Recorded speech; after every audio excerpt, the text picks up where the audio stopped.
A Federação Brasileira de Bancos adiou para julho a implantação da nova plataforma de cobrança que possibilita que o pagamento do boleto vencido possa ser feito em qualquer banco ou correspondente bancário. O início do serviço estava previsto para março, mas as instituições optaram por adiar a primeira data para garantir que o sistema já esteja integrado e sendo alimentado pelas plataformas de todos os bancos, segundo a nota da Federação.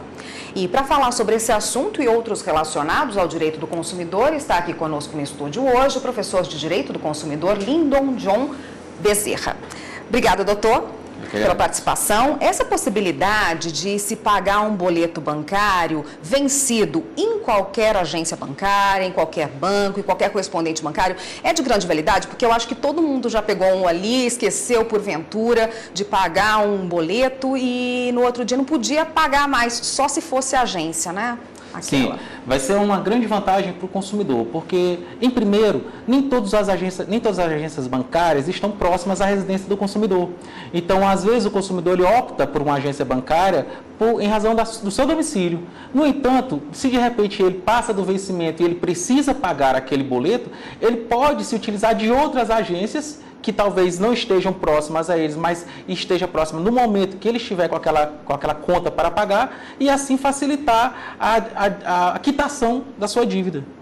Esse adiamento, né, ia ser em março, agora passou para julho, foi para que as agências, para que os bancos se adaptem? Tem um sistema especial para isso?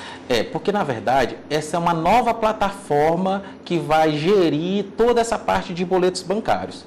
Então, para que todas as agências bancárias e os correspondentes também não bancários pudessem se atualizar e se estruturar para receber essa nova plataforma, foi adiado. Então, eles optaram por esse adiamento para que todos pudessem receber a partir de julho. Mas convém ressaltar que a partir de julho não serão todos os boletos bancários que serão recebidos.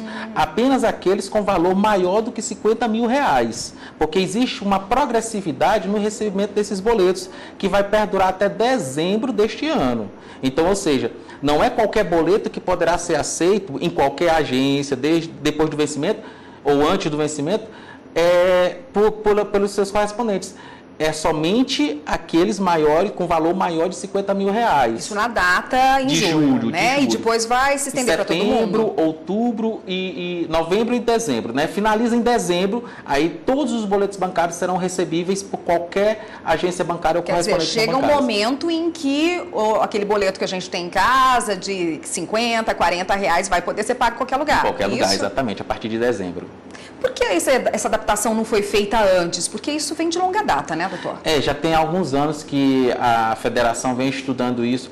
É uma plataforma, né? Então, como toda plataforma, como toda novidade, é necessário um período de maturação e um período também de adaptação do mercado a isso. Então, esse período foi necessário e a gente observou que agora, mesmo em março, estava muito próximo e não foi possível uma adaptação suficiente para assegurar que todos os bancos e todos os correspondentes não bancários estivessem aptos a trabalhar com essa nova plataforma. Então, há esse período de maturação que foi necessário e agora a gente espera, e todos nós consumidores estamos ávidos para que essa mudança de fato venha a ocorrer, porque uma das grandes vantagens dessa nova plataforma é a transparência e uma segurança maior ao consumidor. A gente ouviu muitas notícias de várias situações em que o consumidor é vítima de fraudes através de boletos bancários. Às vezes os boletos são enviados ao endereço do consumidor, o consumidor de boa fé vai e paga aquele boleto pensando que está pagando para aquela agência bancária, para aquele correspondente, quando na verdade é uma fraude. E essa nova plataforma ela veio justamente para diminuir esse tipo de fraude, para uma troca de informações mais sérias, já que o sistema vai ser unificado. Então, vai ter um cruzamento de dados que vai minimizar essa questão de fraudes e crimes utilizados por esses criminosos. Doutora, a gente continua falando desse assunto de agências bancárias, a gente vai falar de dívidas bancárias no próximo bloco. Só um minutinho, por favor, que a gente vai para o intervalo e já volta.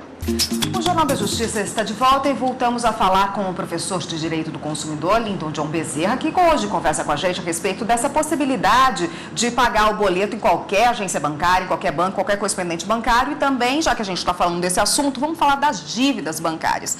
Grande parte da população brasileira hoje está endividada, enfrenta dívidas aí com os bancos. E muita gente tem dúvida de como fazer esse parcelamento com os bancos. Como lidar com a instituição bancária? Quais os direitos que se tem nessa hora de se negociar uma dívida, principalmente que incide uma grande taxa de juros? Bem, a primeira coisa que o consumidor tem que observar é a taxa de juros do banco que ele quer negociar. Porque se ele tiver com uma taxa de juros elevada, convém que ele faça uma renegociação utilizando prestações em outras modalidades de crédito. O que eu quero dizer com isso? Por exemplo, se o consumidor de repente está endividado com cartão de crédito, que hoje nós vimos que é uma das maiores taxas de juros do mercado, ele pode, por exemplo, se for um servidor público, se valer do crédito consignado, que apresenta uma taxa de juros muito menor e ele poderá pagar aquela dívida dele lá do crédito do cartão de crédito e ter uma prestação bem mais reduzida, ou seja, que vai computar numa menor dívida dentro do seu orçamento familiar. Então, o consumidor tem que observar quais são as taxas de juros. E também é interessante não só ele ficar preso ao seu próprio banco. O consumidor deve fazer uma pesquisa de mercado. Ele deve procurar outros bancos, porque às vezes existem outros bancos que oferecem taxas mais vantajosas ao consumidor que quer renegociar. E essa negociação de dívidas, entendam, o consumidor, ele novamente se insere no mercado de consumo. Então é bom para todos. É bom para o consumidor, que tem seu nome limpo, seu nome de novo no mercado, e é bom também para os fornecedores, que vai ter um consumidor ativo, um consumidor que vai girar a roda da economia brasileira. Eu imagino que gera uma grande dúvida, né, nas pessoas quando fazer essa negociação, essa portabilidade com juros mais baixos. Quando a pessoa tem dúvidas, ela procura quem? PROCON, um advogado, algum órgão de defesa do consumidor? Bem, a primeira opção, ele tem que procurar o seu próprio banco, né? O consumidor, ele procura o banco para saber quais são as suas taxas, saber quais são os mecanismos que ele tem para fazer essa avaliação própria.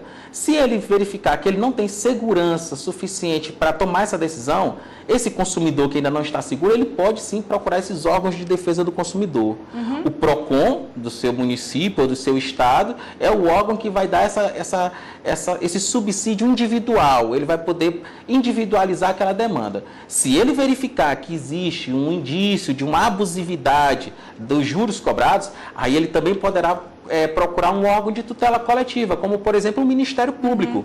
As promotorias de defesa do consumidor, elas estão justamente para trabalhar a tutela coletiva, para verificar, em havendo indício de uma abusividade no mercado, trabalhar através das ações competentes daquele órgão. Ou então, caso ele ainda exista a possibilidade de ingressar em juízo, ele pode procurar ou um advogado particular, caso ele tenha condições de custeá-lo, ou em caso de hipossuficiência econômica, procurar a defensoria pública mais próxima dele. Tá ótimo, doutor. Obrigada pela participação. Eu conversei com o doutor Lindondon Bezerra, que conversou com a gente a respeito das dívidas bancárias e também do pagamento de boletos. Obrigada, doutor. Obrigado, Até uma próxima.